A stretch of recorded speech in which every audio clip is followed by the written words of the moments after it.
Hello friends, कैसे हो? अच्छे हो ना? हम आशा करते हैं कि आप लोग स्वस्थ रहे, मस्त रहे। तो आज का हमारा विशेष चैप्टर है सौर मंडल। आज हम सौर मंडल के बारे में पढ़ेंगे। सौर मंडल का मुखिया कौन होता है, और सौर मंडल किसे कहते हैं, और सौर मंडल में कितने ग्रह होते हैं। तो सबसे हमारा पहला प्रश्न यह है कि सौर मंडल क्या है। सौर मंडल क्या है? सौर मंडल किसे कहते हैं? तो सूर्य और उसके ग्रहों उपग्रहों के पूरे समूह को हम लोग सौर मंडल कहते हैं। तो ये तो हमारा सिंपल सी बात हो गई कि सौर मंडल क्या है। दूसरा चीज ये है कि सौर मंडल का मुखिया कौन होता है, यानी कि सौर मंडल का मुखिया, सौर मंडल का मुखिया कौन है। तो सौर मंडल का मुखिया सूर्य होता है, क्योंकि सूर्य अपने जगह पर स्थिर रहता है और जितने सारे ग्रह और उपग्रह होते हैं उनकी परिक्रमा करते हैं, यानी कि चक्कर लगाते हैं। तो ये हमारा क्या है, मुखिया है। अब हमको ये पढ़ना है कि सौर मंडल में कितने ग्रह और कितने उपग्रह होते हैं, इसके बारे में हमें पढ़ना है। तो सौर मंडल में कितने ग्रह है, तो सबसे पहले हम क्या करेंगे, हम यहाँ पर हम सौर मंडल का यानी कि सूर्य पहले बनाएंगे। हम सौर मंडल का सबसे पहले हमने मुखिया को बनाया, यानी कि सूर्य को बनाया। उसके बाद बारी बारी से सब जितना सारा ग्रह है उसको हमने सजा दिया। बीच में हम खाली यानी कि क्षुद्र ग्रह है तो यहाँ पर खाली डॉट डॉट कर देंगे। यहाँ पर क्षुद्र ग्रह है, यानी कि ये सब ग्रहों और अन्य तारों की परिक्रमा करते हैं। उसके बाद फिर हमारा आता है यहाँ से चार, यानी कि पहले चार आया और फिर बाद में चार आया। तो कुल मिलाकर हमारा ग्रह कितना हुआ, 8 हुआ। तो सबसे पहले कौन सा ग्रह होगा, तो सबसे पहले हमारा बुध आता है। सूर्य के सबसे नजदीक का ग्रह कौन होता है, तो बुध होता है। तो यहाँ से आपको एक प्रश्न मिलेगा कि सूर्य का सबसे नजदीक का ग्रह कौन है, तो सूर्य का सबसे नजदीक ग्रह बुध है। और एक और प्रश्न यहीं से आपको मिलेगा कि सबसे छोटा ग्रह कौन है, तो सबसे छोटा ग्रह बुध है, यानी कि ये हमारा हो गया सबसे छोटा, सबसे छोटा ग्रह। तो हमारा क्या होगा, बुध होगा। और सूर्य के सबसे नजदीक का, यानी कि नजदीक का ग्रह, नजदीक का ग्रह तो हमारा बुध ही होगा। और एक और प्रश्न आएगा कि सबसे जल्दी यानी कि सबसे कम दिनों में परिक्रमा लगाने वाला ग्रह, तो वो भी बुध होगा। वो भी हमारा बुध ही है, क्योंकि बुध सबसे जल्दी सूर्य का परिक्रमा लगा देता है। और दूसरे नंबर पर हमारा आता है शुक्र। हम शुक्र के बारे में पढ़ेंगे, तो इससे भी दो चार प्रश्न निकल जाएगा। जैसे कि भोर का तारा किसे कहते हैं, तो भोर का तारा शुक्र को कहते हैं। और शाम का तारा भी हम शुक्र को कहते हैं। और दूसरा चीज ये निकलेगा, सबसे गर्म ग्रह कौन है।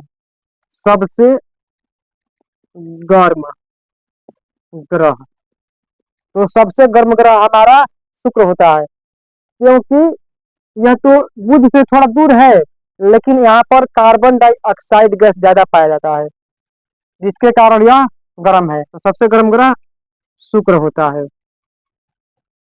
और एक दो क्वेश्चन आएगा, जैसे कि पृथ्वी का जुड़वा वाहन किससे कहते हैं, तो शुक्र को ही कहते हैं, क्योंकि जिस तरह पृथ्वी नीला दिखाई देती है उसी तरह भी नीला दिखाई देता है, इसलिए इसका यानी कि पृथ्वी का जुड़वा वाहन हुआ, ये हमारा शुक्र। तो अब बात करते हैं हम लोग पृथ्वी का। तो तीसरे नंबर पर पृथ्वी आती है।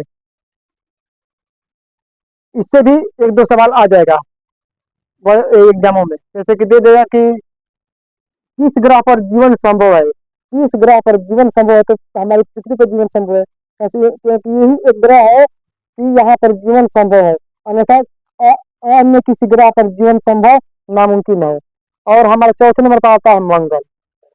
चौथे नंबर पर क्या आता है हमारा, मंगल आता है। तो मंगल से भी एक दो प्रश्न आता है, जैसे कि लाल ग्रह किसे कहते हैं। लाल ग्रह, तो मंगल को हम लोग लाल ग्रह कहते हैं। मंगल को हम लोग क्या कहते हैं, लाल ग्रह, क्योंकि यहाँ पर जो आयरन ऑक्साइड होता है यहाँ पर ज्यादा मात्रा में पाया जाता है, इसलिए इसे हम लाल ग्रह कहते हैं। अब ये हमारा चार तो हो गया। अभी चारों हमारा ठोस अवस्था में रहता है। आप लोग ध्यान से देखिएगा, इन जो चारों ग्रह ये क्या रहता है, ठोस अवस्था में रहता है। बुध हुआ, शुक्र हुआ, पृथ्वी और मंगल, ये चारों हमारा ग्रह क्या है, तो ठोस अवस्था में है। और इसके बाद हमारा एक क्षुद्र ग्रह है, ये हमारा क्या है, क्षुद्र ग्रह। क्षुद्र ग्रह, क्योंकि ये छोटे छोटे होते हैं और ग्रहों का परिक्रमा करते हैं या अन्य तारों की परिक्रमा करते हैं, इसलिए इन्हें हम क्षुद्र ग्रह कहते हैं। अब उसके बाद हमारा 4 ग्रह होने के बाद पांचवा, ये 4 ग्रह के अब बारी आती है, तो इसमें पहले नंबर पर बृहस्पति आता है। तो इससे भी कुछ प्रश्न आ ही जाता है। बृहस्पति, ये हमारा बृहस्पति हो गया। अब बृहस्पति से भी प्रश्न आएगा कि सबसे बड़ा ग्रह किसे कहते हैं। सबसे बड़ा ग्रह कौन है? सौर मंडल का सबसे बड़ा ग्रह कौन है? तो बृहस्पति है। कौन होगा? तो बृहस्पति। ये हमारा प्रश्न हुआ। और इस तरह पौराणिक कथा में भी माना जाता है बृहस्पति को देवगुरु। तो ये रसायन से भी बड़ा, माने कि सबसे बड़ा ग्रह हुआ। अब अगला नंबर का आता है किसकी बारी? तो शनि की बारी आती है। तो ये हमारा शनि में एक खास चीज ये होता है, इसमें क्या होता है, एक चक्र टाइप का रहता है, यानी कि जो शनि है उसके गोल घेरा है, उसके चारों तरफ एक चक्र की तरह रहेगा। तो इससे भी एक प्रश्न बनता है कि किस ग्रह के चारों तरफ एक है, चक्र की तरह रहता है। तो शनि एक ऐसा ग्रह है जिसमें चारों तरफ एक। और अगला नंबर पर आता है वरुण। और वरुण, ये हमारा अरुण हो गया, ये हमारा वरुण हो गया। वरुण से भी प्रश्न है कि सबसे दूर का ग्रह कौन है? सबसे दूर का ग्रह तो वरुण होगा।